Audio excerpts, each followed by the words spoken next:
പ്രിയപ്പെട്ട പ്രേക്ഷകരെ, തൊണ്ടിമുതൽ കേസിൽ മുൻ മന്ത്രി ആന്റണി രാജുവിന് തിരിച്ചടി എന്നൊരു വാർത്ത വരുന്നു. കേസിൽ പുനരന്വേഷണമാകാമെന്ന് സുപ്രീം കോടതി. ഒരു വർഷത്തിനകം വിചാരണ നടപടി ഉൾപ്പെടെ പൂർത്തിയാക്കണം എന്നാണ് കോടതി ഇപ്പോൾ പറഞ്ഞിരിക്കുന്നത്. ശ്യാം ദേവരാജ് നമുക്കൊപ്പം ചേരുന്നു. ശ്യാം ദേവരാജ്, തൊണ്ടിമുതൽ മാറ്റിയ കേസാണ്. അതിൽ തുടരന്വേഷണം എന്ന് പറയുമ്പോൾ വർഷങ്ങൾക്ക് പിന്നിലേക്ക്, ഒരുപാട് വർഷം പിന്നിലേക്ക് സഞ്ചരിക്കേണ്ടി വരും. തൊണ്ടിയെന്നൊക്കെ പറഞ്ഞാൽ നാട്ടുകാർ കേൾക്കുമ്പോൾ ചിരിക്കും. പറഞ്ഞോ ശ്യാം. ഡോക്ടർ അരുൺകുമാർ, സുജയ ഭാഗവതി, അതൊരു നമ്മൾ ചിരിക്കുന്ന ഒരു കേസ് കൂടിയാണ് അത്. കാരണം അടിവസ്ത്രത്തിൽ കൃത്രിമത്വം കാട്ടി എന്നതാണ് ആന്റണി രാജുവിനെതിരായ കേസ്. 1990 സംഭവം. ആ കേസിലാണ് പുനരന്വേഷണമാകാമെന്ന് സുപ്രീം കോടതി വ്യക്തമാക്കുന്നത്. ഹൈക്കോടതി വിധിയിൽ പിഴവില്ല എന്നുമാണ് സുപ്രീം കോടതി വ്യക്തമാക്കുന്നത്. ജസ്റ്റിസുമാരായ CT രവികുമാർ, സഞ്ജയ് കരോൾ എന്നിവർ ഉൾപ്പെട്ട ബെഞ്ചിൻ്റെതാണ് വിധി. മാത്രമല്ല, ആന്റണി രാജു നൽകിയ അപ്പീൽ തള്ളി പുനരന്വേഷണത്തിന് ഉത്തരവിട്ട ഹൈക്കോടതി വിധി റദ്ദാക്കണമെന്ന ആന്റണി രാജുവിൻ്റെ അപ്പീലാണ് സുപ്രീം കോടതി തള്ളിയത്. മാത്രമല്ല, ഒരു പൊതുപ്രവർത്തകനായ MR അജയൻ നൽകിയ ഹർജി അനുവദിക്കുകയും ചെയ്തു. MR അജയൻ നേരത്തെ ഹൈക്കോടതിയിൽ ഹർജി നൽകിയിരുന്നില്ല, സുപ്രീം കോടതിയിലായിരുന്നു കുറ്റപത്രം റദ്ദാക്കിയതിനെതിരെ ഹർജി നൽകിയത്. ആ കേസ് അനുവദിക്കുകയും ചെയ്തു. അതായത് MR അജയന് ഹർജി നൽകാൻ അവകാശമുണ്ട് എന്നാണ് ഹൈക്കോടതി വ്യക്തമാക്കിയത്.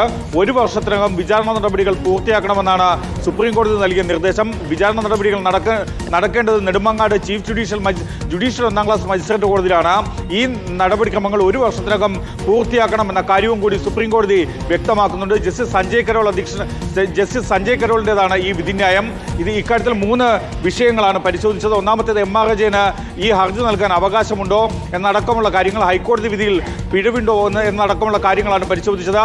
ഈ ചോദ്യങ്ങളിലാണ് സുപ്രീം കോടതി ഉത്തരവ് നൽകിയതും. 1990 കേസിനാസ്പദമായ സംഭവം. ഈ കേസിൽ ആന്റണി രാജു 2ാം പ്രതിയാണ്. നേരത്തെ ആന്റണി രാജു വഞ്ചൂർ കോടതിയിൽ ജൂനിയർ അഭിഭാഷകനായിരിക്കെയാണ് 1990 വിദേശ പൗരൻ ആൻഡ്രൂ സാൽവദോർ അടിവസ്ത്രത്തിൽ ലഹരി മരുന്നുമായി പിടികൂടപ്പെട്ടത്.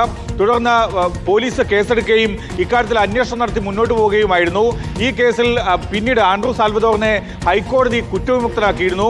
എന്നാൽ ഇതിനിടയ്ക്ക് കുറ്റവിമുക്തനാക്കാനുള്ള കാരണം ഈ അടിവസ്ത്രം ഇദ്ദേഹത്തിന് ശരിയായ രീതിയിൽ പാകമാകുന്നു എന്ന് ഹൈക്കോടതി നേരിട്ട് പരിശോധിക്കുകയായിരുന്നു. അക്കാര്യം ഉറപ്പുവരുത്തുകയായിരുന്നു. അക്കാര്യത്തിൽ അത് പാകമാകുന്നില്ല എന്നാണ് ഹൈക്കോടതി കണ്ടെത്തിയതും. തുടർന്നാണ് ആൻഡ്രൂ സാൽവദോറിനെ കുറ്റവിമുക്തനാക്കുകയും ചെയ്തത്. ആ കേസിൽ അന്ന് ആന്റണി രാജു ചെയ്തത്, ജൂനിയർ അഭിഭാഷകനായിരുന്ന ആന്റണി രാജു ഈ തൊണ്ടി മുതൽ ഒപ്പിട്ട് വാങ്ങിയിരുന്നു. അതിൻ്റെ രേഖകൾ അടക്കം ആന്റണി രാജുവിന് എതിരുമായിരുന്നു. അത് ഈ അടിവസ്ത്രം കൈപ്പറ്റുകയും അതിൻ്റെ അളവ് കുറയ്ക്കുകയും, അതായത് അതിൻ്റെ വണ്ണമടക്കം കുറയ്ക്കുകയും പിന്നീട് അത് തിരിച്ചേൽപ്പിക്കുകയും ചെയ്തു എന്നതാണ് ആന്റണി രാജുവിനെതിരായ ആക്ഷേപം.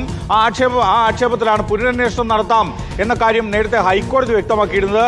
ഹൈക്കോടതി നേരത്തെ ഇതുമായി ബന്ധപ്പെട്ട കുറ്റപത്രം റദ്ദാക്കിയിരുന്നു. കുറ്റപത്രം റദ്ദാക്കാനുള്ള കാരണം സാങ്കേതികമായ നടപടിക്രമങ്ങൾ മാത്രം ചൂണ്ടിക്കാട്ടിയായിരുന്നു.